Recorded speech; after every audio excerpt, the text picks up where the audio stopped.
What's up, people? Chris here to do some real quick post-fight thoughts on UFC on FX and predictions for UFC 1 or UFC on Fox 2. I know I didn't do a prediction video for UFC on FX because, in all honesty, I wasn't all that hyped for it. No disrespect to any of the fighters, but just wasn't juiced up enough to want to break it down on video. But I gotta say, man, it was a really good event. Definitely kept up in line with what the UFC has been putting out lately, product-wise. Matter of fact, the first three fights all ended in the first round on the prelims, and I was like, I think I said on Twitter, this is like a continuation of UFC 142, where the last four fights of that event ended in the first round. So 7 straight fights, UFC fights ending by first round stoppage. Pretty amazing stuff. I don't know if they've ever had a run like that before, a streak like that before, but it was pretty damn incredible. But yeah, these debuting guys in the lower weight classes to start off the event really just put it all out there and got some good finishes. Then you had Charlie Brenneman come in there and win a decision over Daniel Roberts.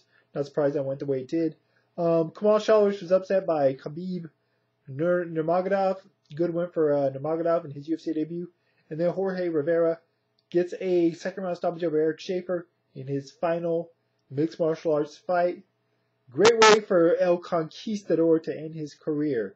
Really good to see one of the good guys in the sport end a fight like that. Very similar to Chris Lytle's last fight and the way he went out.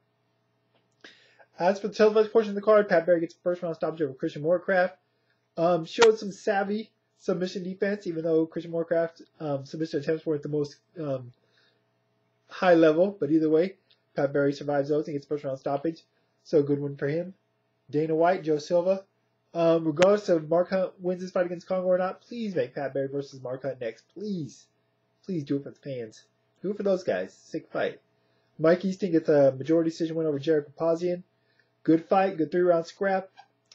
There were moments in this fight that were a little bit tedious where they were on the cage, but for the most part, pretty entertaining bout. Very strategical. And these guys going toe-to-toe in the pocket, so to speak, was pretty exciting stuff. So, good win for Easton and a good debut for Papazian, even in a loss. Dwayne Bang Ludwig gets submitted in the first round by Josh Neer. Good win for Josh. Got hurt early, dropped briefly, similar to what Jonathan Goulet did against Bang, but not as bad. And then he gets hurt with the body shot later on in the round, but he's able to survive, get the fight to the ground where he needed to, and eventually catch Bang in a choke similar to one that Nate Diaz has landed before. So work with the Diaz brother, definitely a benefit for him, and a good win for Josh. Melvin Guillard, Jim Miller, main event. Man, Melvin got a Melvin. That's all I gotta say, man. Melvin was in control of this fight. Hurt Jim Miller early. Seemed like he had the fight where he wanted to. Was showing good takedown defense. But he kept throwing this jumping knee out there for gosh knows what reason. I don't know if it's because he thought he could legitimately catch Jim Miller with it, or was trying to keep him at bay from the takedown attempts.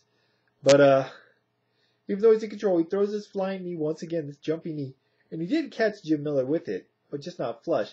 But either way, it led to him getting takedown.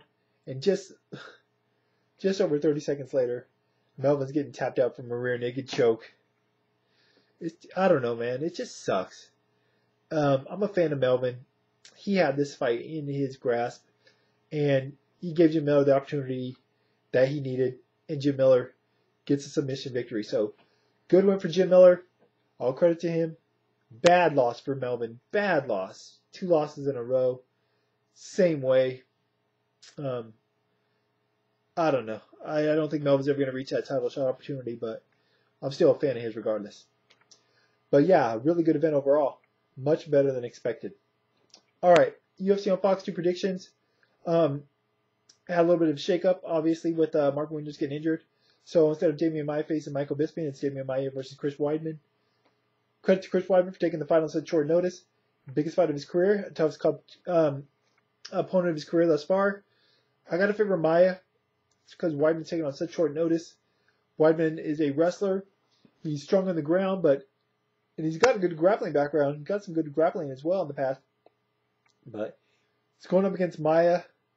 I just think that Maia's grappling advantage, jiu-jitsu advantage, is going to give him an ability to catch Weidman somewhere with the submission in the fight. Maybe if Weidman decides to keep it standing, although Maia is better technically standing, Weidman can hurt him with the shot, but I'm going to go with Maia by submission.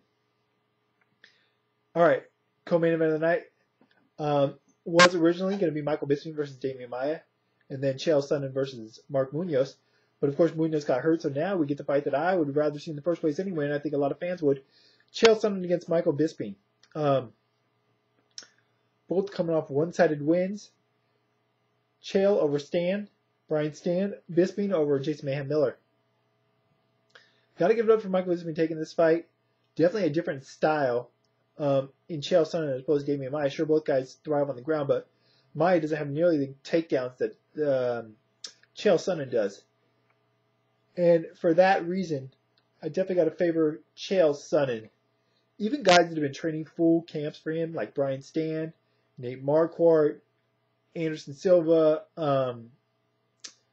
other opponents he's faced, knew what to expect. They knew he just wanted to get this fight to the ground, and probably trained all for it, and they couldn't stop it. Michael Bisping has not been training for Chael Sonnen's takedowns. He's only going to have a week to train for it, even if that. I just think it's enough time. He says he can submit Chael off the ground. I don't see it happening. Not to say it's not possible, but I got to favor Chael. Think he's going to take Bisping down at will, similar to Brian Stan. Michael Bisping is not going to be a fish out of water on his back like Brian Stan was, but I don't think he's going to be able to catch Chael. And I think Chael's going to be able to dominate him for the majority of the 3-round fight. I think it'll look pretty similar to the Marquardt fight, actually. Although I don't know if Bisping's going to be able to hurt or catch Sonnen the way Marquardt did, but you never know. It's a possibility. But I definitely favor Chael Sonnen by decision in this one.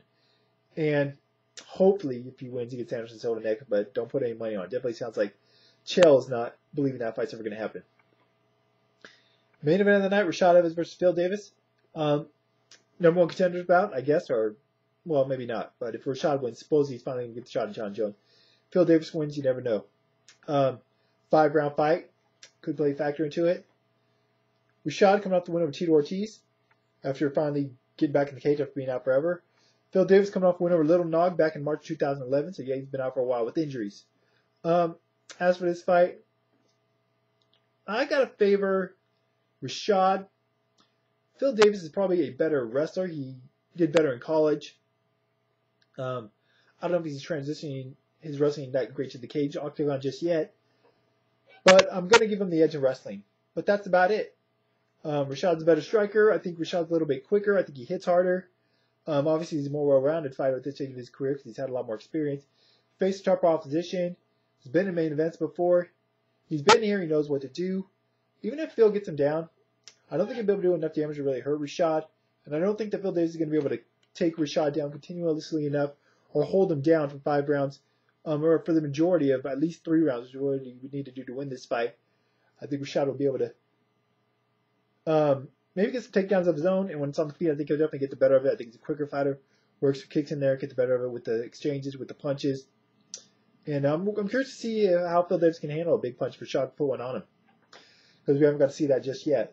So I'm going to favor Rashad. I think he'll most likely go to decision, but yeah, I think Phil may be able to have success early with the takedowns, but as the fight wears on, I definitely think it's going to favor Rashad Evans, who looked really good in the bout against Tito Ortiz. So I'm going to go with Rashad by decision. Just hope it's a good event as this UFC on FX event was. But anyways, that said, I'll be talking about these fights and more on the upcoming Science of Violence show today, as opposed to Sunday, because scheduling conflicts or scheduling things. So check it out live if you can. Link in the information part of the video as always, as well as link to scienceviolence.com and my Twitter. If you get a chance to check it out live, feel free to call in and give your thoughts, or check it out on podcast or on demand. That's it for now. Probably back next weekend to talk about this event, UFC on Fox 2 event afterwards. But until then, y'all, I'm out.